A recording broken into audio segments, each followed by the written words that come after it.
Mavericks. For our diehards, it's Stein on the line. The great Marc Stein joining us today. Of course, the DLLS co-host for the Mavs show, as well as an author of my favorite NBA Substack. And I'm not just saying this to you, Marc, just because you're here. It's markstein.substack.com. Marc, how are you today? Greatly appreciate those kind words, guys. Great to be with you. You guys are the first. I have not yet done a segment with CHGO. I have not yet done a segment with PHLY. I have not yet done a segment with DNVR. So PHNX, this is my first time on my visits among the other networks. Obviously, I've done some all NBA shows and I'm on 4 times a week with the DLLS guys, but we go to the desert for special appearance number 1. Well, and I think it's a good choice because if you haven't been warned about those other cities, well, now you have. So, Marc, let's talk a little bit about the Mavericks. I got to ask you about the biggest storyline that emerged in Game 1, Luka Doncic's hair. What was the reaction to his new haircut out there in Dallas last night? I would put it like this. If you can play basketball like Luka Doncic, you can wear whatever haircut you want. So my answer is kind of like when people, oh my God, he had no training camp. Oh my God, calf contusion. Oh my God, he's rusty. Like, there are so many more things on the list to worry about than him. And yes, there was no doubt that there's some rust to chip away. But Game 1 of the season, he's only had a handful of practices.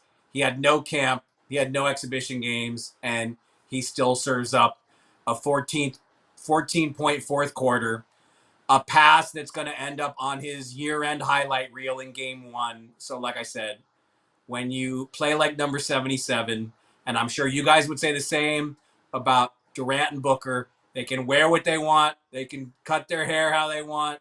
Like, nothing that this old man is focused on.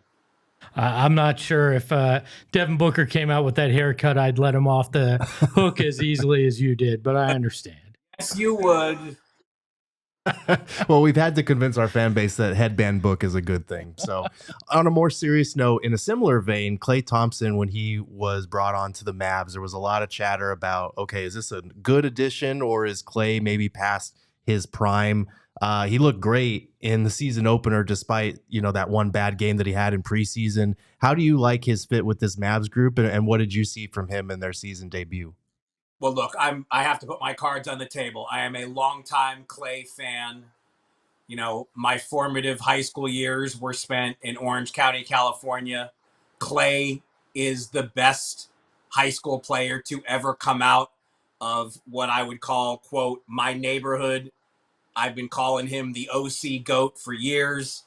I had 3 years where I was basically embedded with the Warriors for SportsCenter, which was the first 3 years of the 5 straight trips to the final. So I've been able to watch him become the player he's become from very close range, and selfishly thrilled that he's in Dallas. Still shocked. I've told him that a couple times too, that I'm a basketball romantic. I never thought he was leaving the Warriors.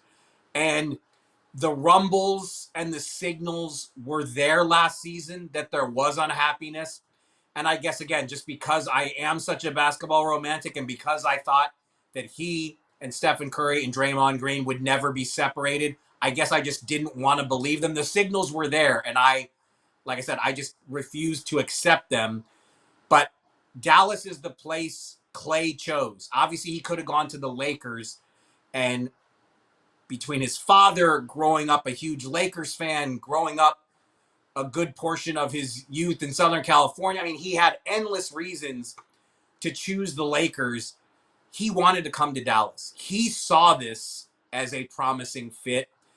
And I think it's totally right. There has been so much chatter that Klay has to be on the move to succeed, and it's going to be too stagnant in the Dallas offense for him. We saw a glimpse of it in Game 1 against San Antonio. I just don't buy it. He's such a great shooter. How are standstill, wide open looks not going to agree with this guy? Playing off Luka and Kyrie or playing just off one of them in situations when that's the alignment. There will be questions for sure about defense. Will the Mavs be able to defend well enough with Luka, Kyrie, and Clay on the court at the same time? But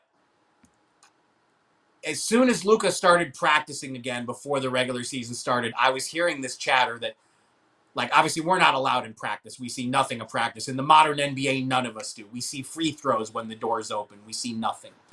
But I was hearing these whispers that you would not believe how Clay looks. Just Luka makes the game so much easier for people around him, and he's going to create wide open looks that Klay Thompson is just too good of a shooter not to catch.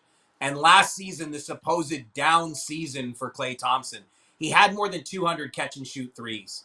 Nobody on the Mavericks came close to that number. So if there's a catch and shoot three, if it's me, I want Klay Thompson taking it.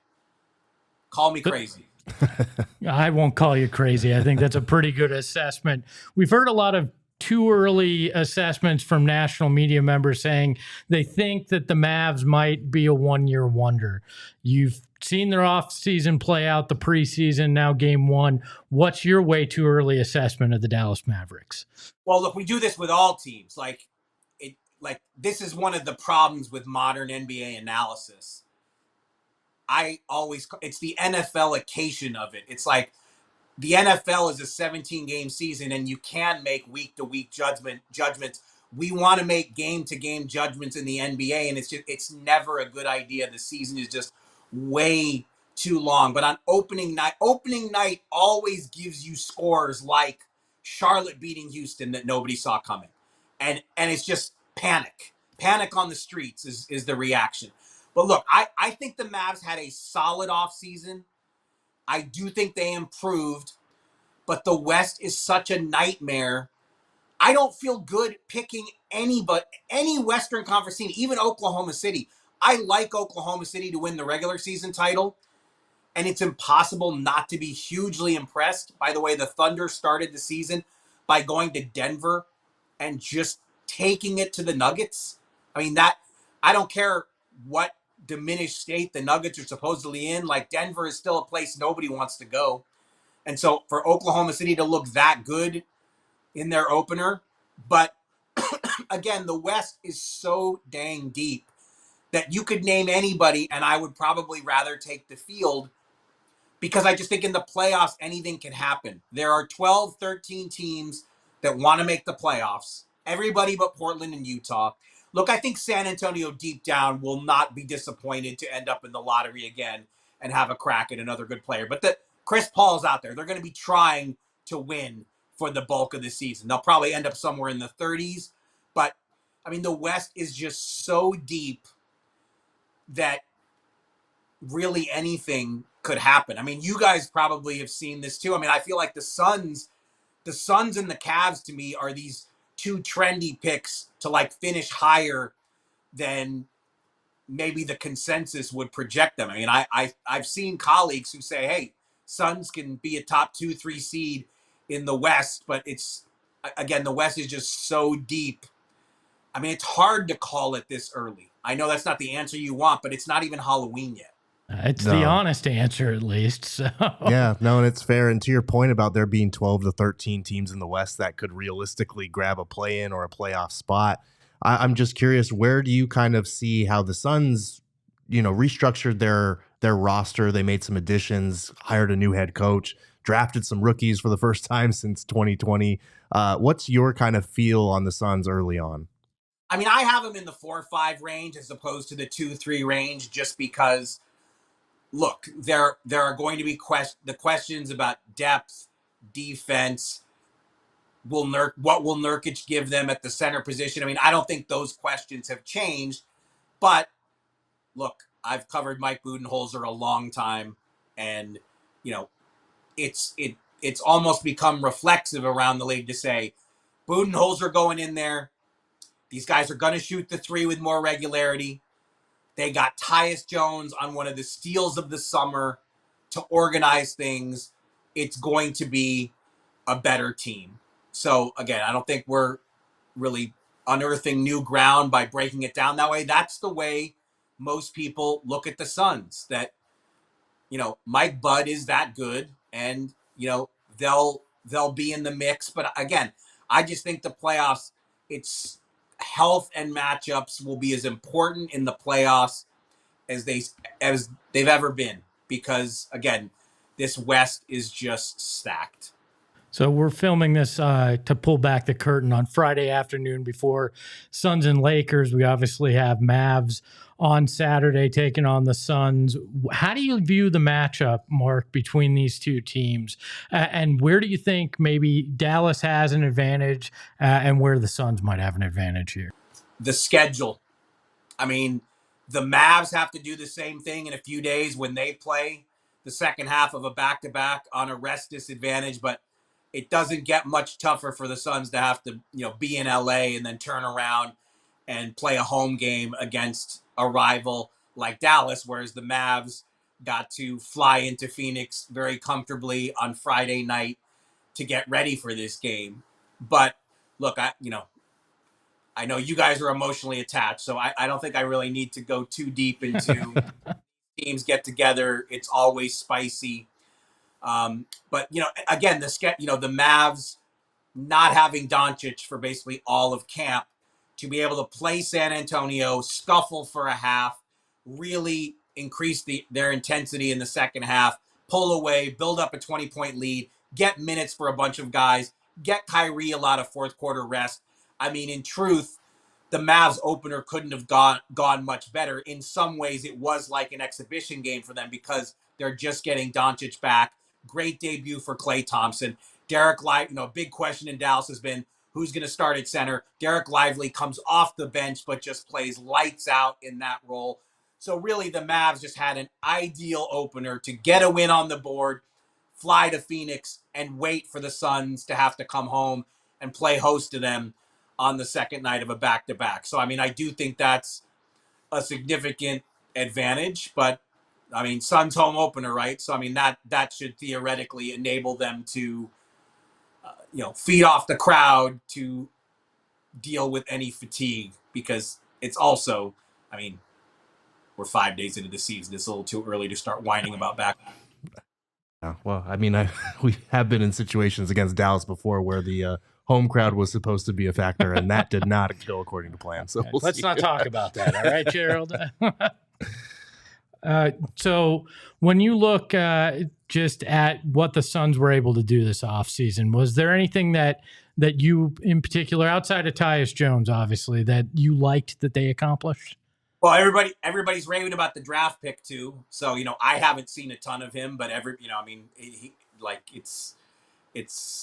think the Suns moves with as limited flexibility as they were facing to get as much done as they were able to do. I mean, you have to be thrilled, but this is the new reality in this first and second luxury tax apron world. Really, all my questions are like, what are they going to do after the season if this thing doesn't work? How will they ever manufacture some sort of flexibility to tweak this team if they have to? But look, by all accounts, everything I hear is that Durant is very happy there and, wants to drive this team on, book one of the best players in the league. The Olympics only solidified it. And, Bradley Beal, he's got to have a better season than he did last season. And frankly, they need to see more of him. And I thought he looked really good against the Clippers. I mean, I'm guessing you guys would take that Bradley Beal for 70, 75 games if you could get him. Last year, you only had him for 53 regular season games, and the big three only played 41 regular season games. So if Beal can stay on the floor, Mike Bud, the roster is better. I mean, the Suns are right there in the mix. But again, it's like you could name any team in the West, including the Thunder, and I will be like, man, are they really going to get through 3 rounds of the playoffs? That's the thing with Dallas. The Mavs went to the finals.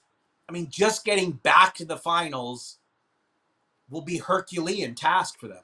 So it's just, that's the brutal reality of life in the West. Mark, last question that I had for you was you alluded to it there a little bit in terms of what the Suns might have to do looking forward with their massive payroll. Matt Ishbia has taken a very drastically different approach to the whole second tax apron and these new regulations that we have with the CBA. You've been covering this team a long time. You've seen some teams make moves or let guys go to avoid that second tax apron. The Suns seem like one of the few teams that is going in the opposite direction. Just what do you make of the way that they're kind of approaching this new NBA and just deciding, you know what, we want to re-sign our guys. We're going to pay them a lot of money. We're going to pay a lot of luxury tax bills because this is kind of counterintuitive to what everyone else in the league is doing. Well, look, I'd be lying to you guys if I said I haven't questioned it, and I'm certainly not alone in questioning it. I mean, it is a lot of money to pay for three guys, and these are offense first players, and as I'm sure you guys have devoted probably I don't even know how many shows to, they all want to play inside the 3-point arc. So I mean, that's one of Bud's first main jobs is getting them all to embrace the three more. And but you also have to say, like, the amount of money that Ishbia is willing to spend just on coaching. There's no salary cap for coaches. I think between Vogel and Budenholzer, he'll be paying $16 million this season alone on head coaches. So he clearly is willing to spend anything he can to win. And I think as a fan, you always want to feel like your team is willing to do that. I'm sure, on some levels, there are some fans in Denver who are probably looking at that who are thinking, man, that sounds pretty good to us. So we know the Suns will continue to be aggressive. We know Ishbia will continue to spend money.